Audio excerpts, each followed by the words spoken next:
L'édit interdisant des coutumes avilissantes au Kasaï central a été vulgarisé ce mercredi à l'endroit des organisations de la société civile locale à Kananga dans le cadre d'exécution du projet financé par le Haut Commissariat des réfugiés HCR sur les mécanismes de prévention et de la réponse holistique des cas de VBG. L'ONG Femmes dans la mer pour le développement intégral FMFDI a organisé mercredi 29 mai à Kananga une séance de vulgarisation de cet édit portant interdiction des coutumes avilissantes à l'égard de la femme et l'acte d'engagement signé par les chefs coutumiers en faveur des survivantes de violences sexuelles. Je pense que c'est dans le cadre de l'exécution du projet sur le mécanisme de prévention et la réponse holistique de cas de violences sexuelles et celle basée sur le genre que FMDI est en train d'exécuter avec l'appui du HCR. Nous avons exécuté l'activité sur la vulgarisation de l'acte d'engagement en faveur des femmes victimes de violences sexuelles ainsi que l'édit portant interdiction des coutumes avilissantes. Cette activité rentre dans les actions que nous avons prévues tout au long de cette activité. Vous vous rappelez qu'au mois de mars, FMDI, ensemble avec le chef coutumier de 5 territoires de la province du Kasaï central, ainsi qu'un caucus des avocats et aussi les membres du sous-cluster VDG, nous avons traduit l'édit portant interdiction des coutumes avilissantes et l'acte d'engagement en Chiluba.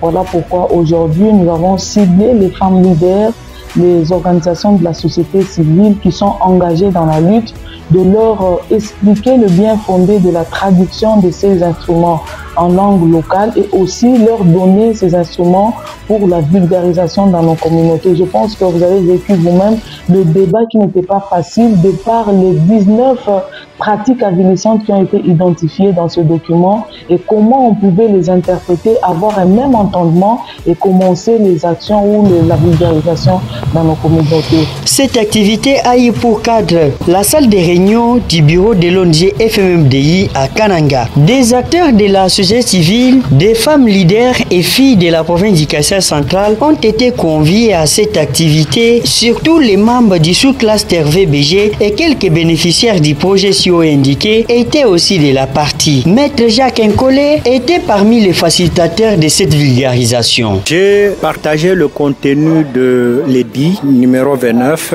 de 2015 portant interdiction des coutumes avilissantes à l'égard de la femme kassaïenne, ou je dirais de la femme du Kasaï occidental de Mampré. Lequel contenu intègre d'abord les définitions sur les différentes coutumes et pratiques qui ternissent l'image de la femme kassaïenne et qui la renvoient au second plan, mais aussi les dispositions, c'est-à-dire intègre également les dispositions répressives à l'endroit des auteurs de ces coutumes, ceux qui entretiennent la coutume ou la pratique avilissante, ceux qui l'encouragent d'une manière ou d'une autre, ceux qui la pratiquent.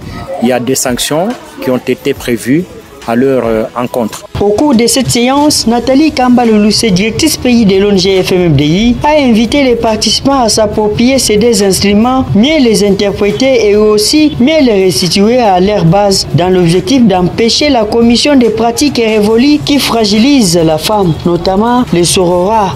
La prochaine étape de la vulgarisation, c'est maintenant mettre en pratique des petits comités de mécanismes d'alerte, de quelques pratiques qui seront identifiées dans nos communautés.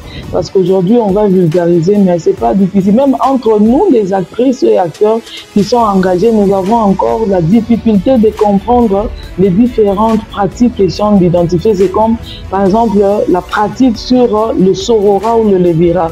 Aujourd'hui, les gens pensent que, malgré qu'il y a déjà une disposition qui interdit le sorora ou le levira dans nos communautés, mais les gens pensent qu'une femme qui est disposée d'accepter le frère d'un mari qui est mort, ça veut dire qu'elle n'a pas commis le sorora.